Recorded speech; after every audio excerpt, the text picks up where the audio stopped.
In the autumn of 1891, in the small industrial town of Millerville, Pennsylvania, local authorities made a discovery so disturbing that the official records were immediately sealed and remained classified for over 30 years. 17 people were found, chained in the basement of the abandoned Millerville Opera House, their bodies bearing signs of prolonged captivity and systematic abuse. What made this case even more horrifying was that all 17 victims were supposedly dead. Their death certificates had been filed months, even years earlier, across 3 different counties. The man responsible, Cornelius Vanier, had been operating what appeared to be a legitimate traveling circus for over a decade. But beneath the colorful tents and crowds of laughing children lay one of the most twisted schemes of human exploitation ever documented in American history. The local newspaper was forbidden from printing the full details, and witnesses were threatened into silence by corrupt officials who had profited from this nightmarish enterprise for years. Before we continue with the story of Cornelius Vanier and his cabinet of wonders, I want to ask you something important. If stories like this fascinate you as much as they do me, please subscribe to our channel and hit that notification bell so you never miss our investigations into America's darkest historical mysteries. And I'm curious, where are you listening from tonight? Drop a comment below and tell me your state or city.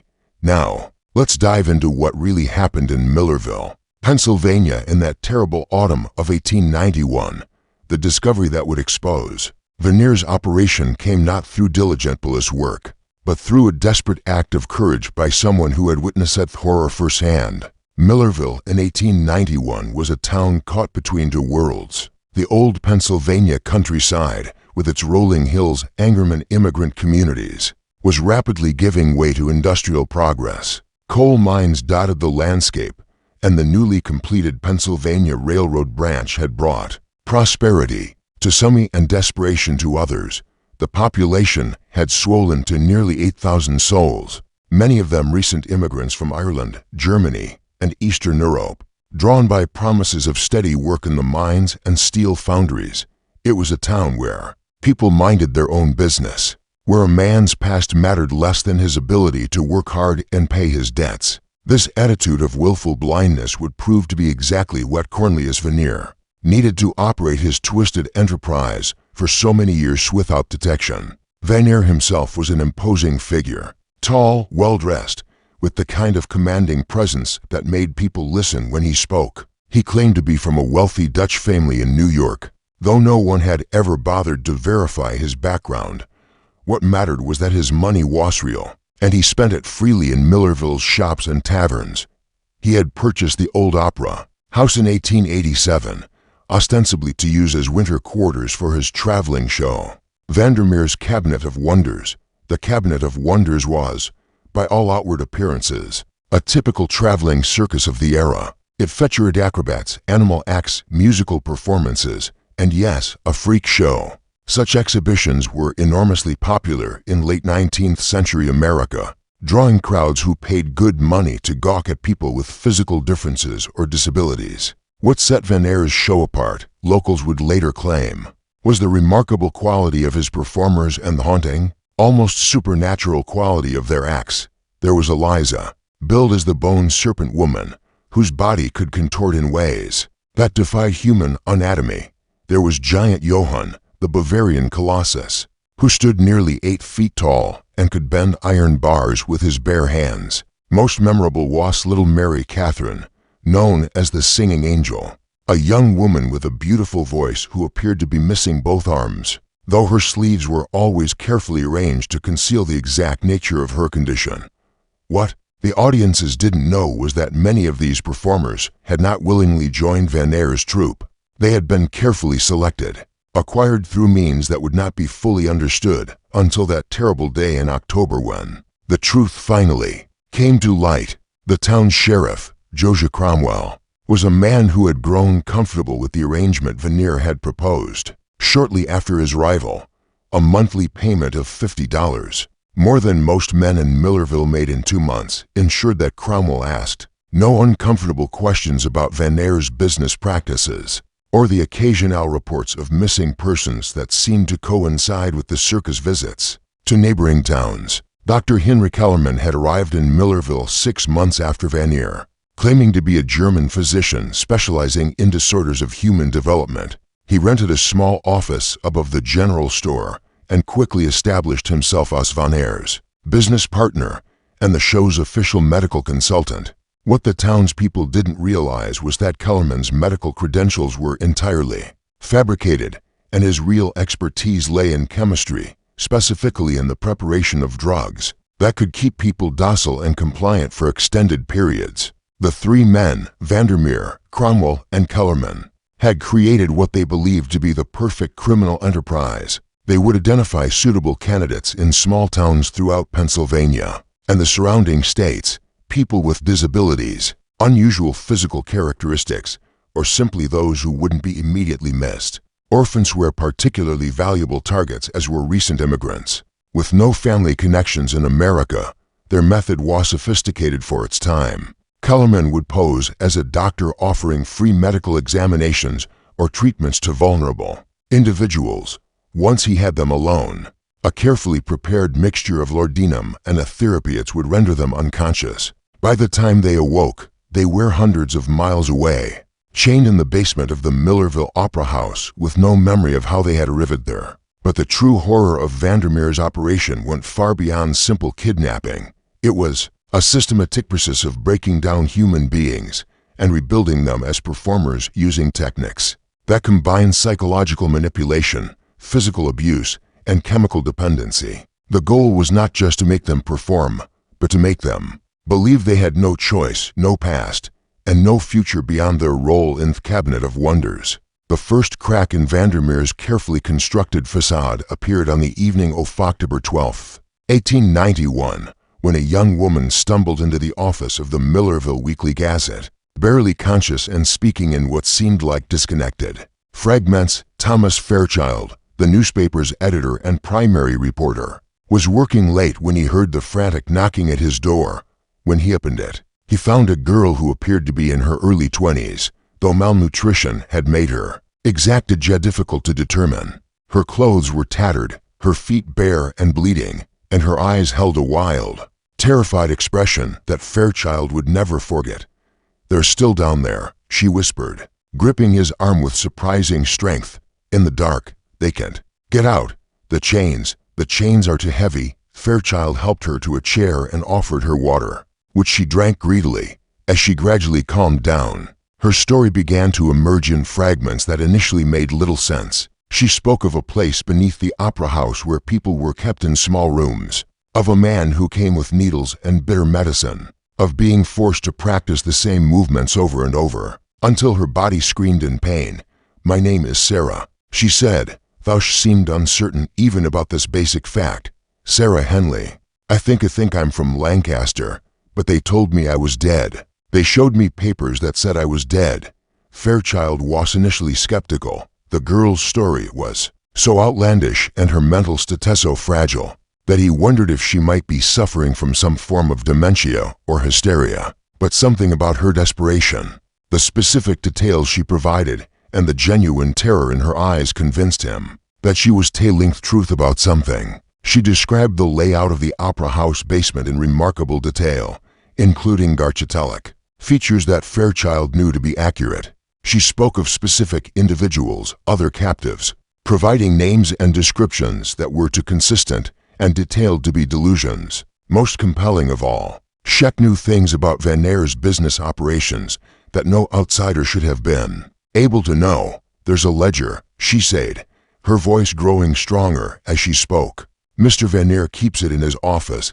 It has all our names, where we came from, how much we cost. He calls us his investments. Some of the entries go back years, Mr. Fairchild. Years." As Sarah continued her account, Fairchild began to understand the scope of what she was describing. This wasn't simply a case of exploitation or abuse. It was unorganized criminal enterprise that had been operating under everyone's noses for the better part of a decade. The realization filled him with a combination of horror and professional excitement.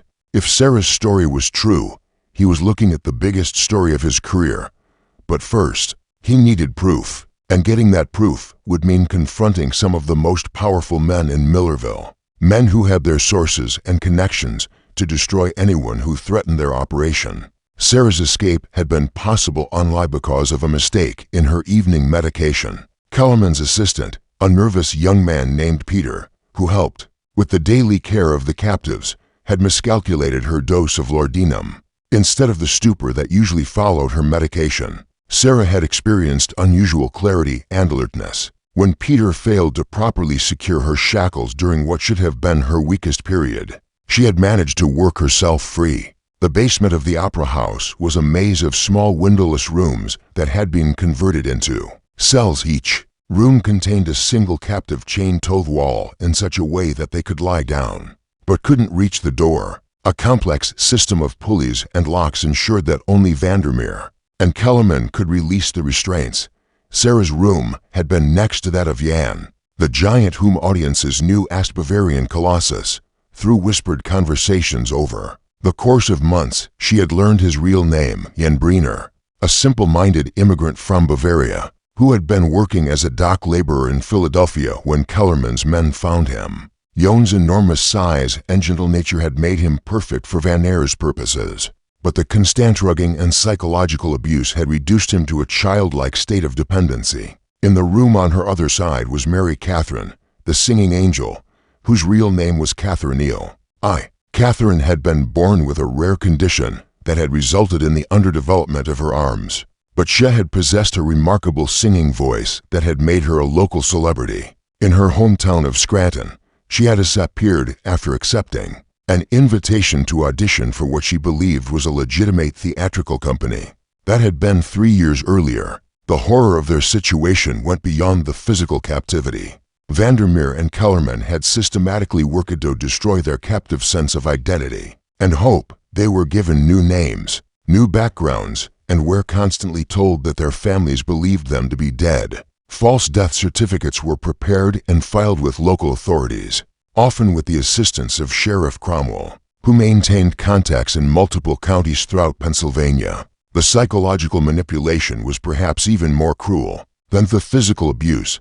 Captives were told that their families had given up searching for them, that they had been forgotten and abandoned. They were shown forged letters supposedly from loved ones, expressing relief that their burden had been removed. For many of the captives, particularly those who had been held for years, the systematic assault on their sense of self-worth and connection to the outside world had been devastatingly effective. Fairchild spent the next 3 days quietly investigating Sarah's claims, and what he discovered chilled him to the bone. A review of death certificates filed in Millerville and surrounding counties over the past 5 years revealed a disturbing pattern. An unusually high number of individuals with disabilities or physical differences had supposedly died in accidents or from sudden illnesses, often with minimal witness testimony and cursory investigations. Even more troubling was the discovery that many of these deceased individuals bore striking resemblances to performers in Van Aer's show. The dates also correlated almost perfectly with the circus travel schedule through various Pennsylvania towns. Armed with this preliminary evidence, Fairchild made the decision to confront Sheriff Cromwell directly. It was a decision that nearly cost him his life. Cromwell's office was located in the basement of the town hall, a cramped space that smelled of pipe tobacco and unwashed bodies. When Fairchild arrived on the morning of October 16th, he found the sheriff cleaning his revolver, an activity that seemed calculated to send a message. "Tom," Cromwell said without looking up from his weapon, "I hear you've been asking some interesting questions around town." Fairchild had prepared for this conversation, but facing Cromwell in his lair, surrounded by wanted posters and the implements of law enforcement, Heffeled his confidence waver. Still, he pressed forward with his inquiry about death certificates and their suspicious timing. Cromwell's response was swift and brutal. Without warning, he struck Fairchild across the face with the butt of his revolver, sending the journalist crashing to the floor, blood streaming from a gash above his left eye. Fairchild looked up to find Cromwell standing over him, the gun no-pointed, directly at his head. "You're going to forget everything that crazy girl told you," Cromwell said, his voice calm and conversational.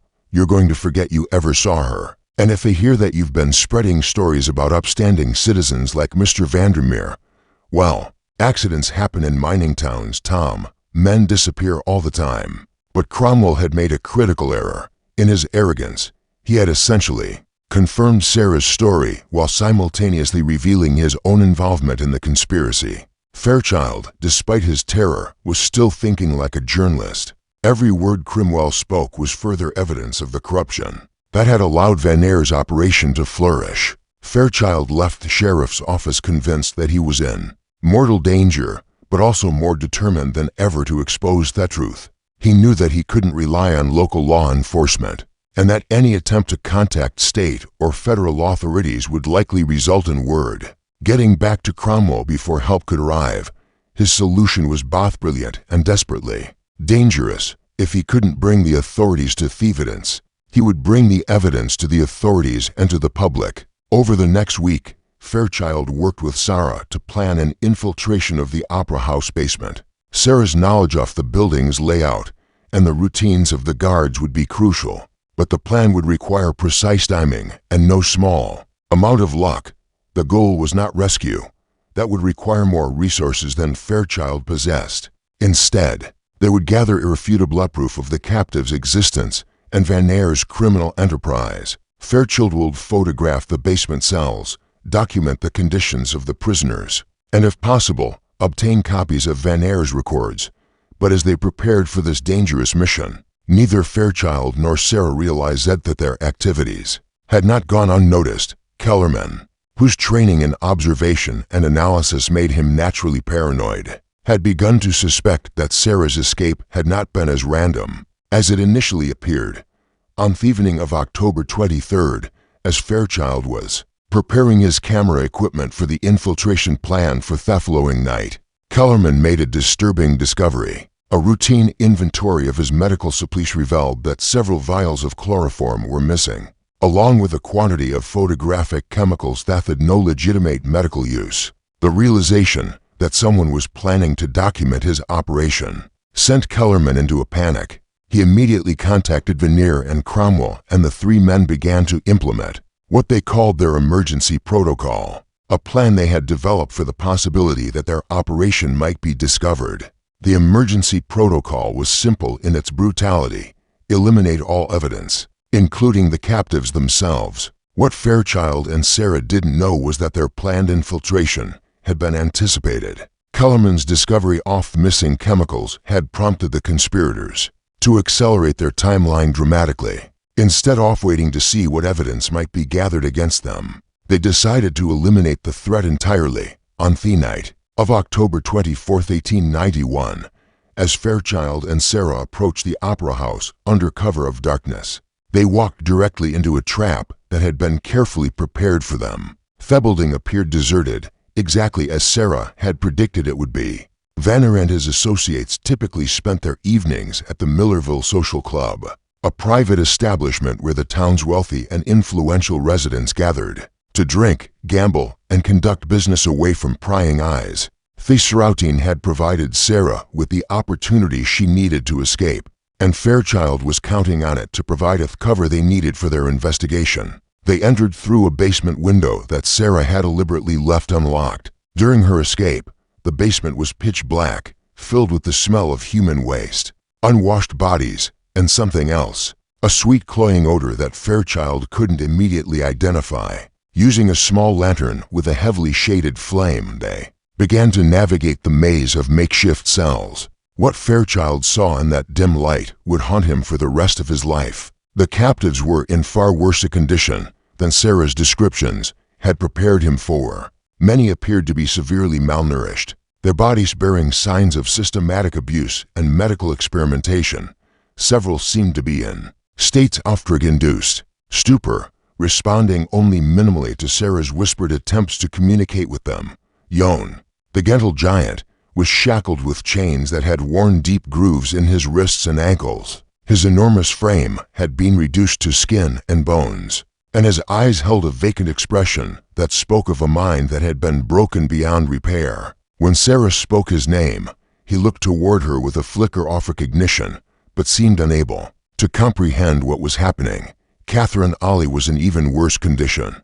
The beautiful voice that had once made her a local celebrity had been reduced to a hoarse whisper, apparently the result of damage to her throat from forced performances. While under the influence of Kellerman's drugs, she was conscious but seemed unable to focus on anything for more than a few seconds at a time. As Fairchild began setting up his camera equipment to document these horrors, Sarah moved through the basement, checking on other captives and whispering words of encouragement. It was during this process that they made a discovery that transformed their understanding of Van Air's operation from merely criminal to something approaching the demonic. In what had once been Theopera House's wine cellar, they found a makeshift laboratory where Kellerman conducted his experiments. Tables littered with glass bottles, syringes, and surgical instruments suggested medical procedures that went far beyond simple sedation. Detailed notes written in German, but partially translated into English, described experiments in behavioral modification, pain tolerance, and what Kellerman referred to as psychological reconstruction.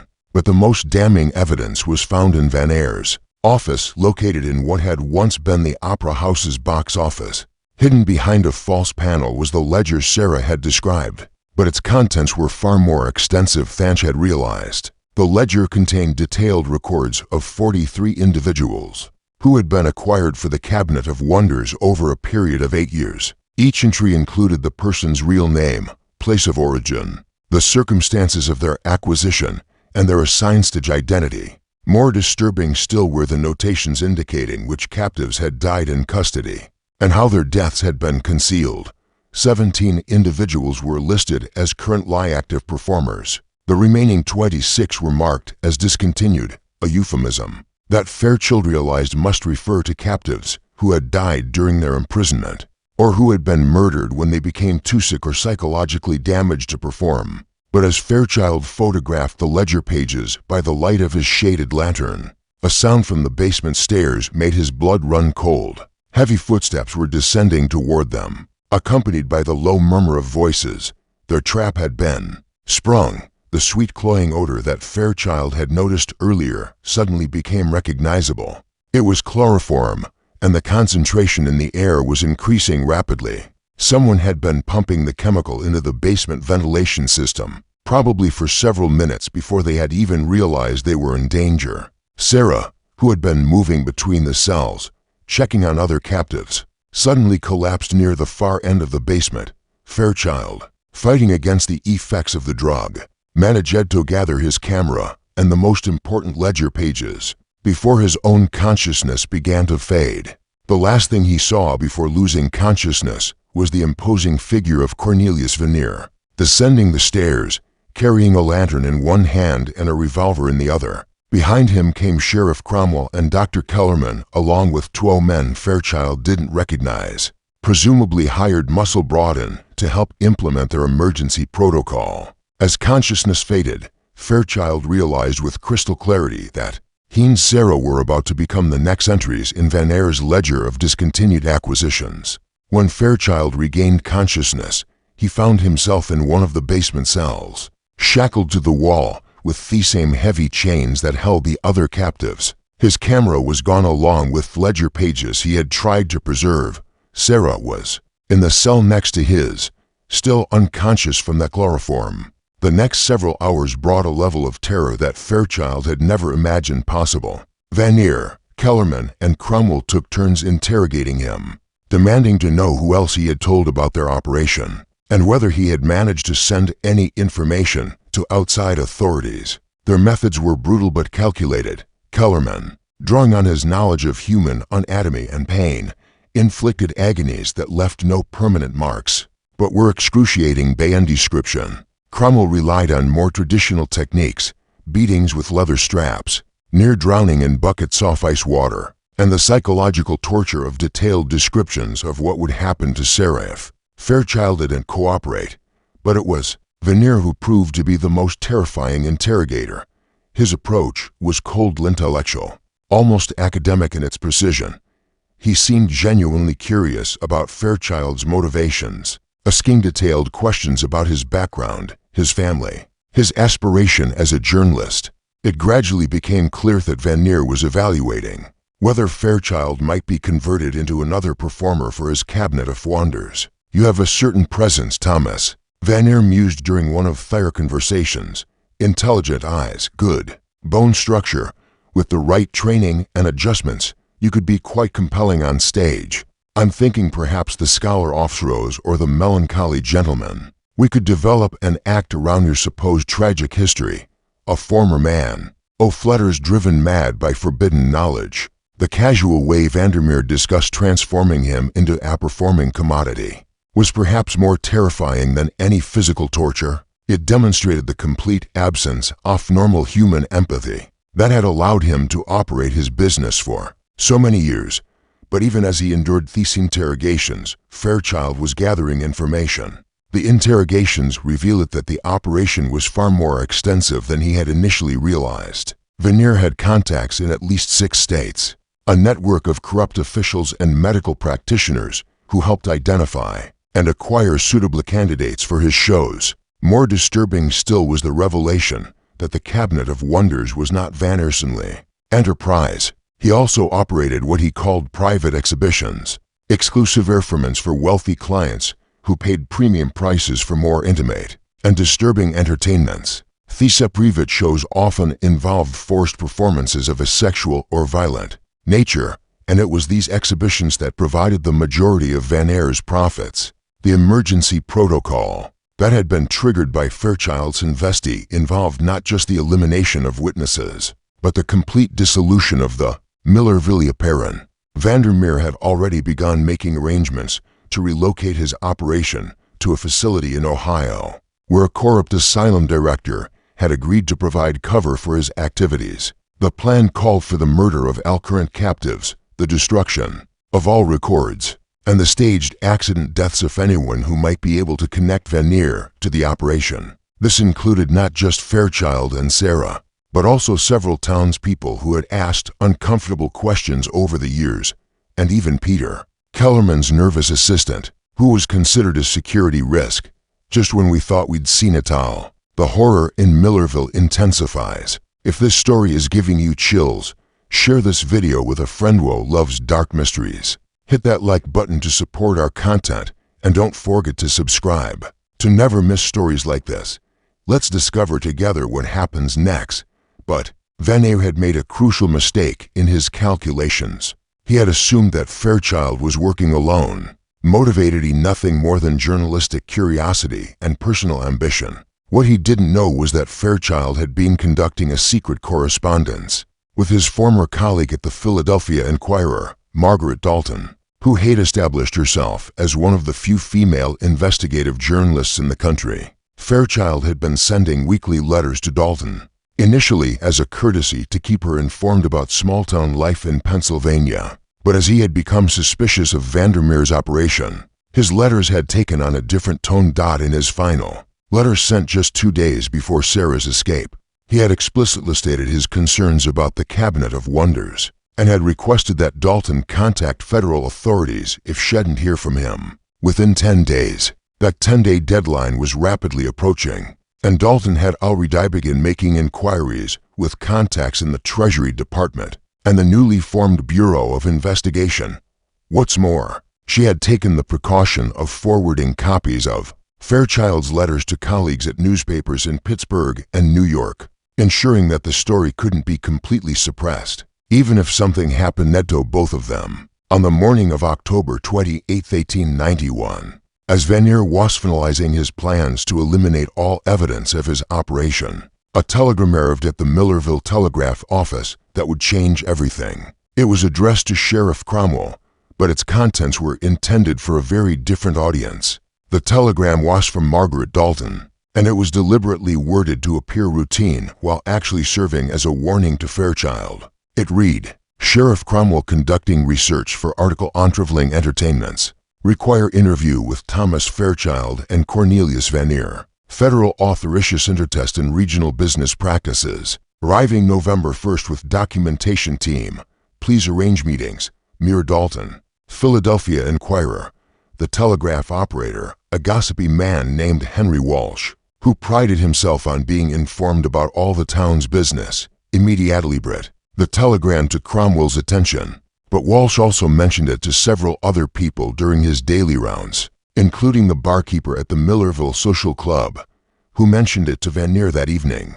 Their realization that federal authorities were taking an interest in his operation sent Vanier into a panic. The emergency protocol, which had been designed to eliminate local threats, was completely inadequate for dealing with federal investigators and national press attention. Even worse, the telegram's reference to a documentation team suggested that Dalton already possessed evidence of wrongdoing if that evidence had been shared with federal authorities. Vanier's network of corrupt local officials would provide no protection. Faced with the collapse of everything he had built, Vanier made a decision that would ultimately lead to his downfall. Instead of attempting to flee or destroy evidence, he decided to accelerate his timeline and implement the most extreme version of his emergency protocol. He would eliminate all the captives immediately, stage a devastating fire that would destroy the opera house on all evidence of his operation, and then disappear with whatever assets he could quickly liquidate.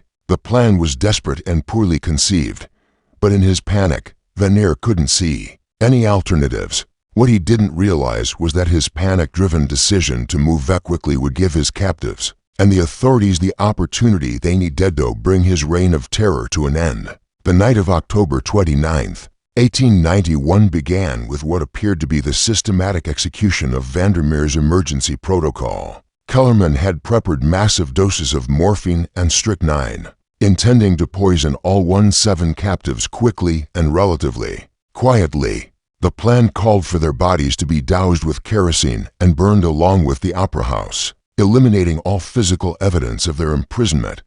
But Peter, Kellerman's nervous assistant, had finally reached his breaking point. The young man had been haunted by guilt over his participation in the operation for months, and the prospect of watching 17 people be murdered in cold blood was more than his conscience could bear.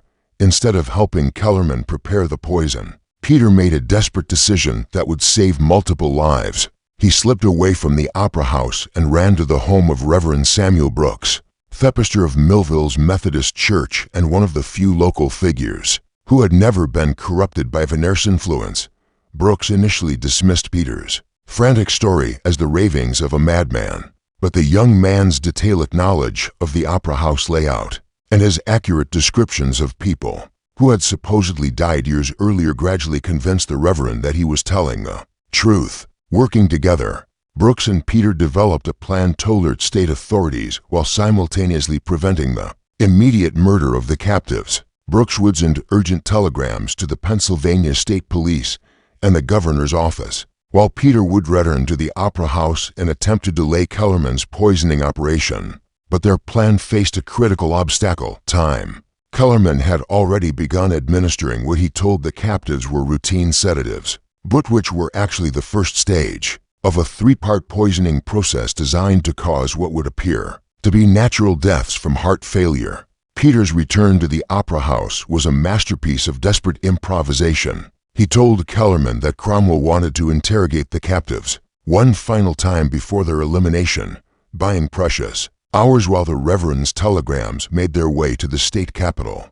Meanwhile, in his basement cell, Fairchild had been working on his own desperate escape plan. The chloroform exposure and subsequent beatings had left him weakened, but his mind remained sharp. He had noticed Thathus' cell's restraints, while effective, were attached to a section of the basement wall that had been damaged by years of moisture and settling. Using a combination of leverage and persistent pressure, he had gradually begun to work the anchor bolt loose from the crumbling masonry. The process was agonizingly slow and painful, and he had to be careful not to let his captors notice his efforts. During their period checks, as the night progressed, several elements began to converge in ways that none of the participants had anticipated. Fairchild's anchor bolt finally came loose at approximately the same time that Peter was implementing his delaying tactics upstairs, and just as the first state police officers were beginning their journey to Millerville. In response to Reverend Brooks' telegrams,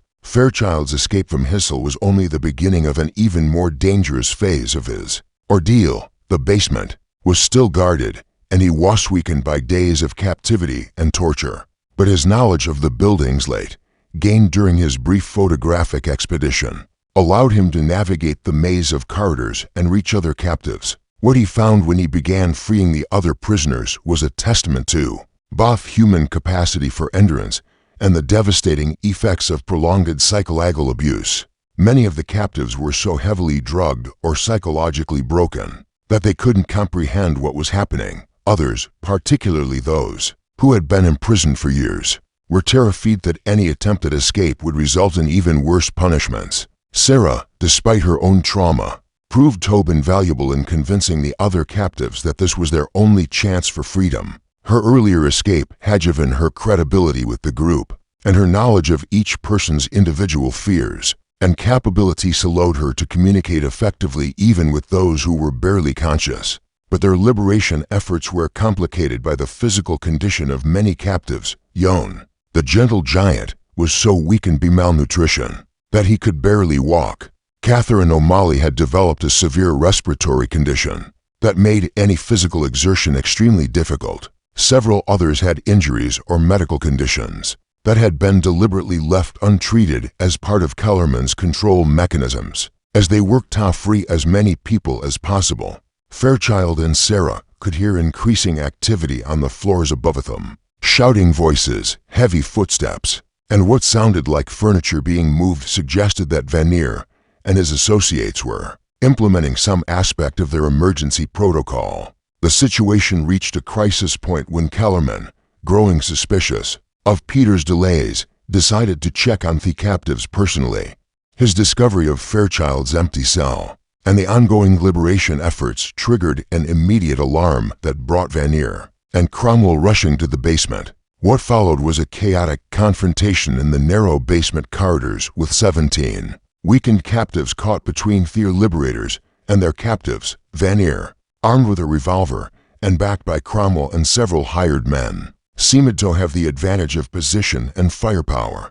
But in his rage and desperation, Vanier made a critical tactical error. Instead of systematically recapturing the escaping prisoners, he became fixated on Fairchild personally, viewing the journalist's defiance as a personal insult that demanded immediate punishment. This fixation gave Sarah and several of the more mobile captives the opportunity to reach the basement stairs and begin making their way to the upper floors of the building. Their escape was aided by Peter, who had positioned himself at the top of the stairs and was able to provide warnings about the movements of Vanier's men on the main floor. The confrontation reached its climax when Cromwell, pursuing Sarah and 12 other escapees, encountered an unexpected obstacle. Reverend Brooks, who had arrived at the Opera House accompanied by 3 Pennsylvania State Police officers. The Reverend's presence at the scene was not part of any planned rescue operation. Rather, he had become concerned about Peter's safety and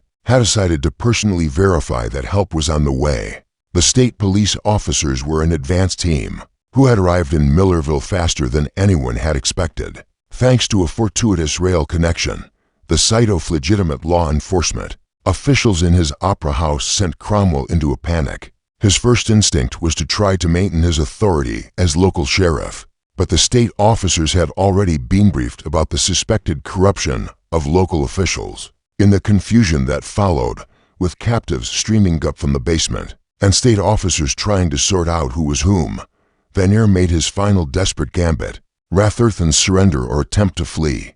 He retreated to his office with Kellerman and barricaded themselves inside. Their plan was to destroy all documentary evidence of their operation and then fight their way out of the building. What they didn't realize was that Fairchild had already photographed the most damning pages of the ledger during his earlier infiltration, and that copies of those photographs were hidden in a location known only to him and Sarah. The standoff in Vanier's office lasted nearly 3 hours. During this time, additional state police officers arrived along with a representative from the Pennsylvania Attorney General's office. Had been alerted by Margaret Dalton's contacts in federal law enforcement. Outside the barricade office, a remarkable scene was unfolding. 17 human beings who had been written off as dead by the official records were being documented, photographed, and interviewed by authorities. Many were in such poor physical condition that they required immediate medical attention, but all were alive and most retained enough mental capacity to provide testimony about their ordeal. The breakthrough in the standoff came from an unexpected source, Jan Briner. The gentle Jontwo's mind had been so damaged by years of abuse, suddenly experienced a moment of clarity. When he saw Kellerman Throth's office window, the rage that erupted from this normally passive man was terrifying in its intensity. Using his enormous strength, Jan began systematically destroying the barricade that Vanneer and Kellerman had constructed. The heavy furniture that would have stopped normal men was no obstacle to someone of Jan's size and determination. Within minutes, he had created an opening large enough for the state police officers to enter.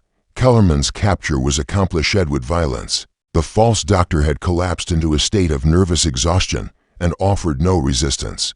But Vanneer proved to be more resilient. When the officers entered his office, they found him calmly feeding documents into a small fire he had built in a metal wastebasket. "Gentlemen," he said without looking up from his task, "I'm afraid you're too late. Whatever crimes you believe you can prove died with these papers." But Vanneer's confidence was misplaced. Even as he destroyed his records, Thomas Fairchild was working with investigators to reconstruct the operation, based on his photographs and the testimony of the survivors.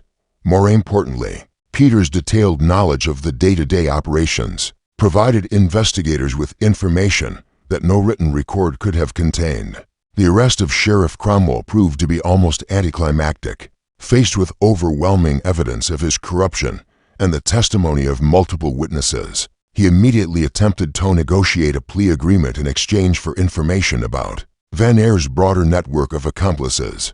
But perhaps the most important moment of that terrible night came when Catherine Ely, her voice still damaged, but her spirit unbroken, began to sing. It was a hymn her mother had taught her as a child, and one by one, the other survivors joined in. Their voices, weak and damaged, but still human, filled the opera house with a sound that was both heartbreaking and triumphant. As dawn broke over Millerville on October 30th, 1891, the full scope of Vanneer's operation was beginning to come into focus. The 17 survivors represented only a fraction of the victims who had passed through his hands over the years. The other 26 individuals listed in his ledger as discontinued would never have the chance to see justice served. The trials that follow with exposure of Vanneer's operation became a sensation throughout Pennsylvania and the broader United States. The case represented one of the first major prosecutions of organized human trafficking in American legal history, and the proceedings were covered extensively by newspapers from coast to coast.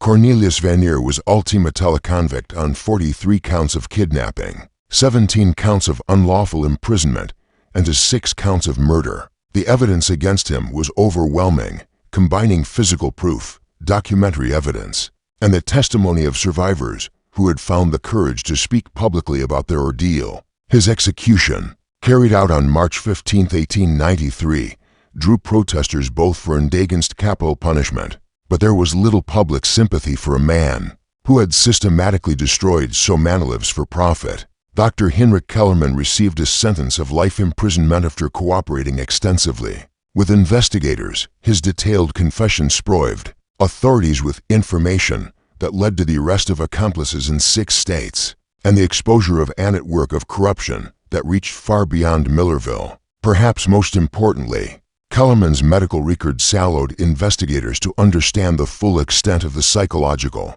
and physical damage inflicted on the victims, enabling them to provide appropriate treatment and support. Sheriff Josiah Cromwell's cooperation with prosecutors earned him a reduced sentence of 20 years in prison, but he served only 7 years before dying of a heart attack in 1899. His detailed testimony about the corruption of local officials led to the removal of 3 judges, 2 county commissioners, and dozens of minor officials throughout western Pennsylvania. The fate of the 17 survivors varied dramatically. Some, like Sarah Henley, were able to rebuild their lives with the support of their families and communities. Sarah herself became an advocate for victims of human trafficking and worked with law enforcement agencies to identify and prosecute similar operations. Jan Brenner's recovery was more limited.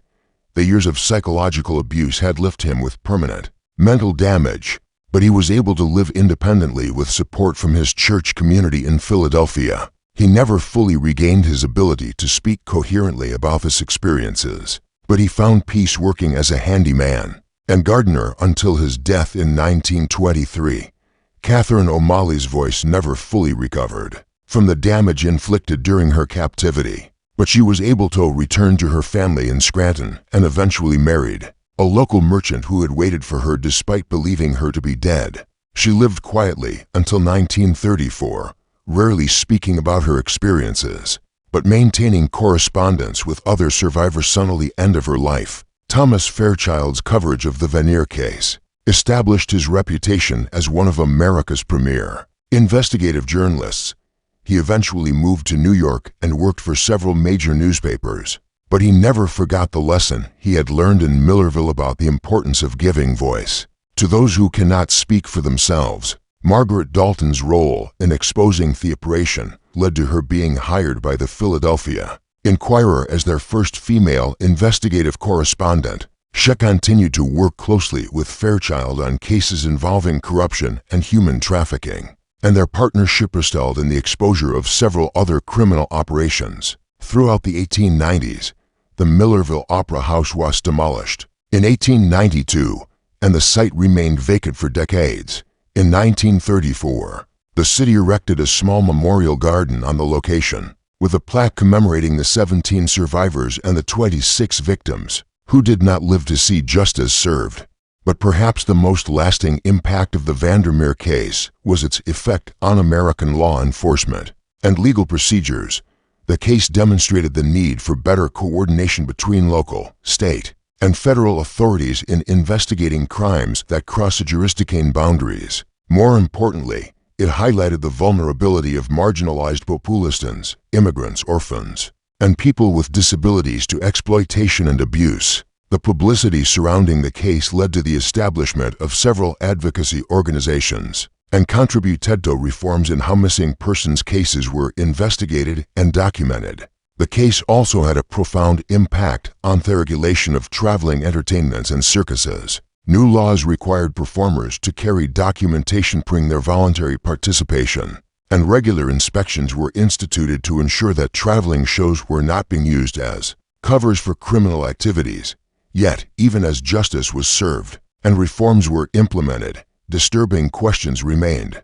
Cromwell's testimony revealed that Vanier's operation was part of a much larger network of human trafficking that extended throughout the eastern United States. While many of his accomplices were eventually arrested, others simply disappeared, presumably continuing their activities in new locations with new identities. The investigation also revealed that several of the individuals listed as discontinued in Vanier's ledger had actually been sold to other operators rather than murdered.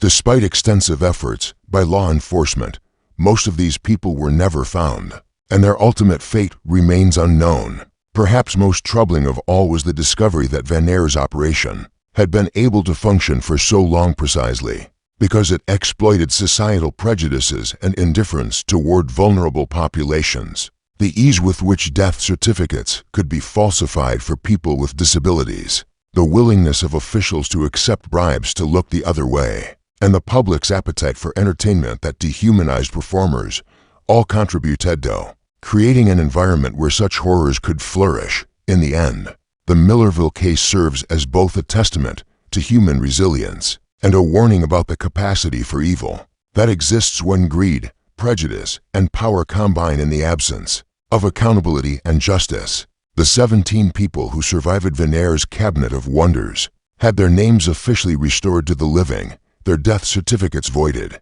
and their stories preserved for history. But somewhere in the shadows of America's past, how many other voices remain silenced? How many other victims of similar operations never found their way to freedom? This mystery shows us that the most horrifying monsters in history have always been entirely human, driven by greed and enabled by corruption and indifference. What do you think of history? Do you believe everything was revealed? Leave your comment below. If you enjoyed this tale and want more horror stories like this, subscribe, hit the notification bell, and share with someone who loves mysteries. See you in the next video.